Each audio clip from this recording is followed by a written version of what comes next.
Welcome to Kemfi online academy. अपन पढ़ रहे थे क्लास 11th का चैप्टर नंबर 1 रसायन विज्ञान की मूल अवधारणाएं। ठीक है, अपन इसके 5 लेक्चर ऑलरेडी डिस्कस कर चुके हैं। आज लेक्चर नंबर 6 में डिस्कस करेंगे। तो अपने लास्ट 5 नंबर लेक्चर में डिस्कस किया था पदार्थों के संयोजन के नियम में पहला नियम था द्रव्यमान संरक्षण का नियम। ठीक है, जिसके अपन ने अच्छी ढंग से इसको एक्सप्लेन किया था। उसके बाद दूसरा नियम आया था स्थिर अनुपात का नियम, उसको भी अपन ने एक्सप्लेन कर चुके हैं। उसमें तीसरा नियम है गुणित अनुपात का नियम। तो इसको चालू करते हैं।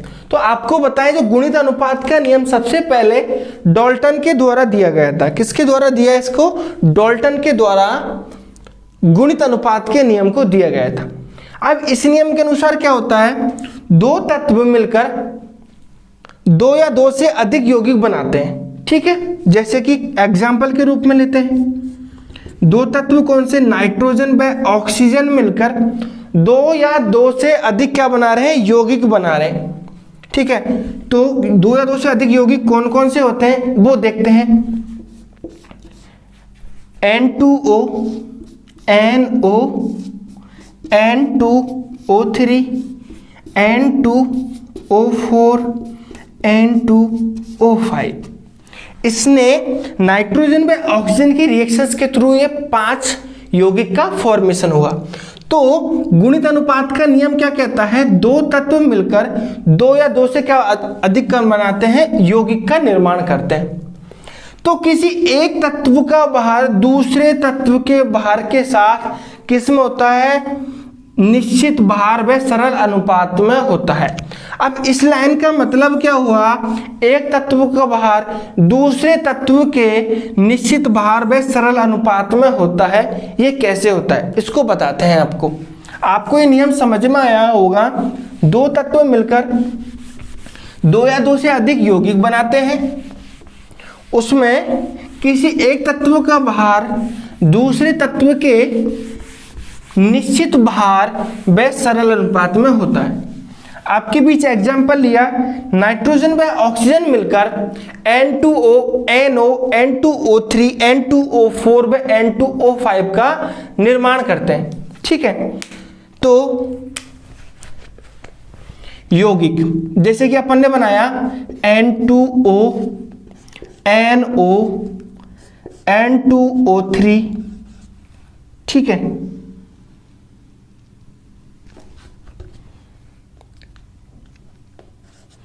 N2O4 व N2O5। अब इनका द्रव्यमान देखते हैं कि इनका द्रव्यमान कितना है। ठीक है, तो यहां लिखना है अपन को नाइट्रोजन का द्रव्यमान। किसका? नाइट्रोजन का द्रव्यमान। हर पर्टिकुलर कंपाउंड के लिए अपन द्रव्यमान लिखेंगे। ठीक है, अपन पढ़ रहे हैं गुणित अनुपात का नियम, जिसको डाल्टन ने दिया। अब नाइट्रोजन का द्रव्यमान, अब इधर लिखेंगे ऑक्सीजन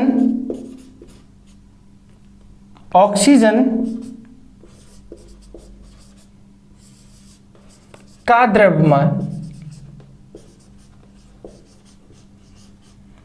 ठीक है, यहां पे नाइट्रोजन का द्रव्यमान कितना है? 28। यहां पे कितना है? 14।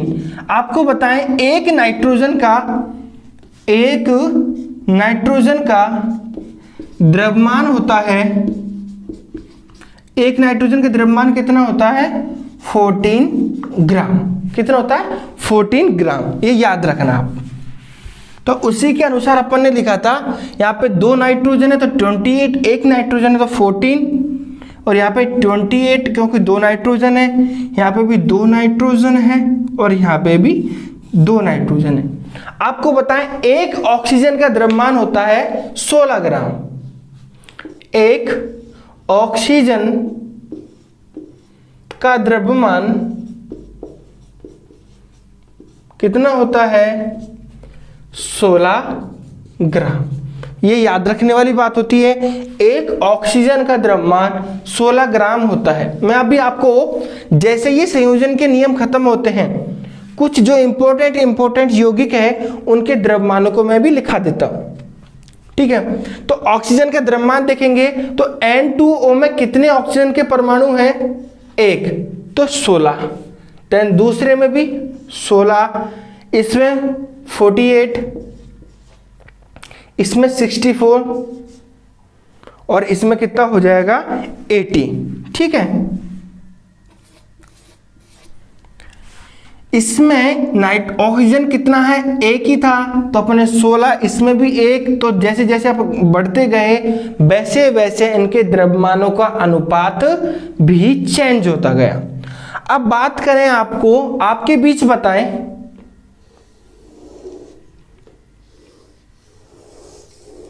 मैं यहां पे तो लिखता हूं नाइट्रोजन और यहां पे लिखता हूं ऑक्सीजन और यहां पे लिखेंगे अनुपात। ठीक है, ये ध्यान में रखना। तो इसका अनुपात बनाता हूं मैं, तो इसको क्या लिख सकते हैं? 14:8। इसको 2 से डिवीजन दे दिया दोनों में, तो 14:8। इसको लिख सकते हैं 14:16।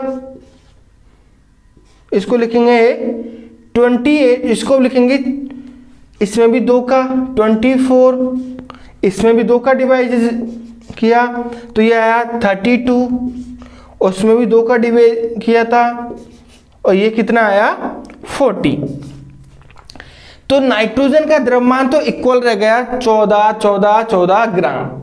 अब ऑक्सीजन का द्रव्यमानों का अनुपात क्या आ रहा है? 8, 16, 24, 32 और 40। तो कितना रेशियो हुआ? 1, 2, 3, 4 और ये 5। ये कैसे हुआ इसको देखते हैं अपन। ठीक है, तो यहाँ पे कितना रेशियो बन रहा है? 1:, ऐसे देख नहीं सकते, तो कंटिन्यू ऑक्सीजन का अनुपात देखेंगे। 8 दूनी 16, 8 थे 24, 8 चौका 32, 8 पंजे 40। तो इसको लिख सकते हैं 1:2, 3:4, 5। ठीक है, तो इसको लिखेंगे कैसे आपको बताएं।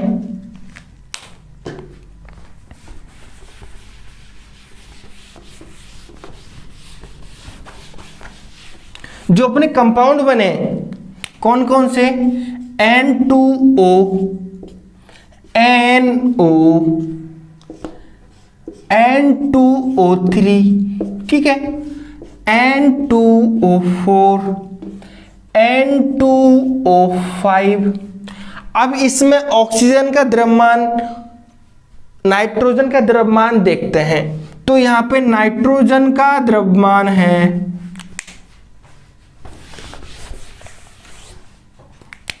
नाइट्रोजन का द्रव्यमान इज इक्वल टू 14, क्योंकि अपन इसको सॉल्व कर चुके हैं, निकला था। ठीक है, अब देखते हैं ऑक्सीजन का द्रव्यमान।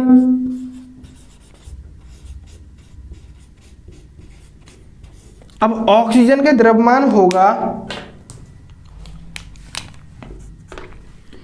यहां पे होगा 8, यहां पे 16, यहां पे 24, यहां पे 32 और यहां पे 40। कैसे? यहाँ पे ऑक्सीजन 1 है, यहाँ पे भी 1 है, देन 3, देन 4, देन 5। तो इसको अपन ने अभी रेशियो में लिखा था थोड़ी देर पहले, तो इसको सॉल्यूशन किया था 8, 16, 24, 32 और 40 के रेशियो में ये आया। तो अब इसको रेशियो में देखते हैं, तो 1:2:3:4:5 ये अपने बीच आया। 1:2:3:4:5 यही नियम बताया था, गुणित अनुपात का नियम बोलते हैं इसे। इसको जैसे कि डाल्टन ने बताया था कि 1-2 तत्व मिलकर बहुत सारे यौगिक का निर्माण बनाते हैं। एक तत्व का भार दूसरे तत्व के निश्चित भार में सरल अनुपात में होता है। कैसे? दूसरे तत्व का भार निश्चित सरल अनुपात में होगा, 1, 2, 3, 4, 5, जो कि दूसरे तत्व का भार है। अब नियम 4 की बात आती है, उसे बोलते हैं अपन व्युत्क्रम अनुपात का नियम। किसका नियम बोलते हैं? व्युत्क्रम अनुपात का नियम। आपको ये समझ में आ गया होगा कि एक तत्व का भार दूसरे तत्व के भार के निश्चित सरल अनुपात में होता है। एक तत्व का भार तो निश्चित हो गया और दूसरे तत्व में क्या चेंजेस हो रहा है, 1:2:3:4:5 आ चुका था अपना। अब जो चौथा नियम है वो अपना नियम है व्युत्क्रम अनुपात का नियम। व्युत्क्रम अनुपात का नियम, ठीक है। अब व्युत्क्रम अनुपात का नियम अपन बात करें, अपन पढ़ रहे क्लास 11th एनसीईआरटी के अकॉर्डिंग। तो क्लास 11th एनसीईआरटी में व्युत्क्रम अनुपात का नियम का कुछ जिक्र किया ही नहीं गया। यदि अपन कुछ आपकी जैसे कि आईआईटी जेईई के अकॉर्डिंग इस नियम को बताएं भी तो आप उन बुकों में इसके बारे में दिया गया है कि इस नियम को सबसे पहले किसने दिया गया था। तो आपको बताएं इस नियम को सबसे पहले रिचर के द्वारा, किसके द्वारा, रिचर के द्वारा एक्सप्लेन किया गया था। रिचर के द्वारा सबसे पहले इसको बताया गया था। बस आपकी बुक में 11th में इतने ही दिया हुआ है, तो अपन इससे ज्यादा अपन पढ़ नहीं सकते, क्योंकि बोलते हैं ना जो ज्यादा ज्ञान है वो सहने योग्य नहीं होता, नुकसानदायक होता है। तो जितना आपकी बुक में है, जितने आपके रिक्वायर है, उतना मैंने आपको बताया कि व्युत्क्रम अनुपात रिचर के द्वारा दिया गया। एनसीईआरटी में तो इसका बिल्कुल भी जिक्र नहीं है। जैसे ही अपन आईआईटी की जैसी बुक पढ़ते हैं उनमें व्युत्क्रम अनुपात का नियम के बारे में थोड़ा कुछ बताया, जो कि मैंने आपके बीच बता चुका हूं।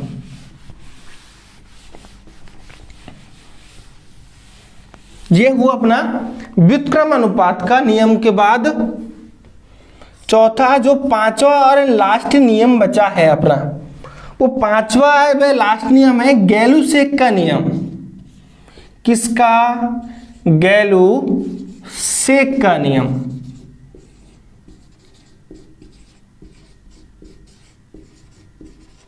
ठीक है।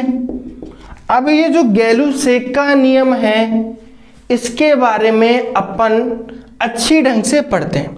तो सबसे पहले ये बात आती है, इस नियम को सबसे पहले सत्यापन या इस नियम को सबसे पहले किसके द्वारा दिया गया था। तो आपको बताएं इस नियम को खुद गैलू-सेक के नाम के द्वारा ही दिया है, या गैलू-सेक ने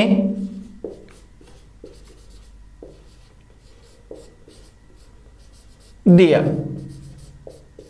ठीक है। तो आपको बताएं गैलू-सेक का नियम उसके किसके, गैलू-सेक के सम्मान में ही इसका नियम गैलू-सेक का नियम रखा गया। इस नियम को सबसे पहले गैलू-सेक के द्वारा दिया गया। आपको बताएं इस नियम के बारे में एक इंपॉर्टेंट है कि यह आयतन संबंधी नियम बोलते हैं इसको। क्या बोलते हैं? आयतन संबंधी नियम। ठीक है।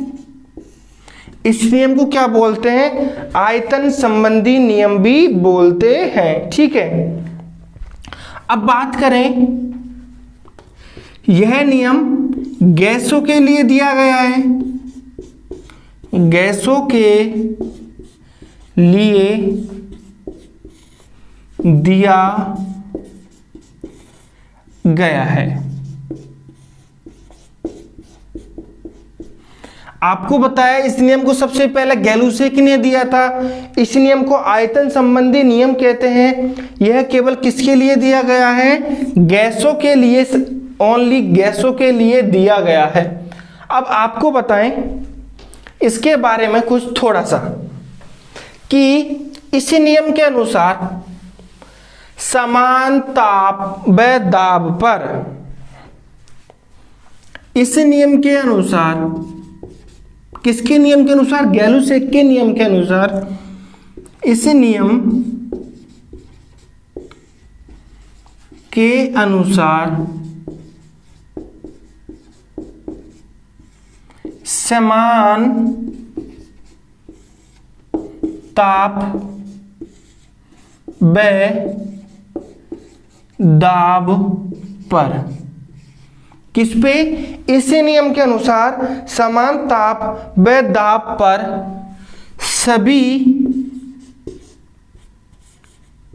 गैसों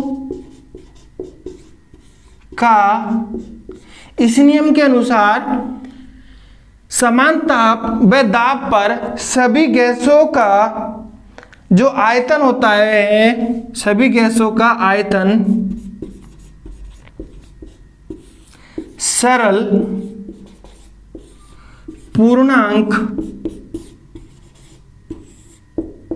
में होता है।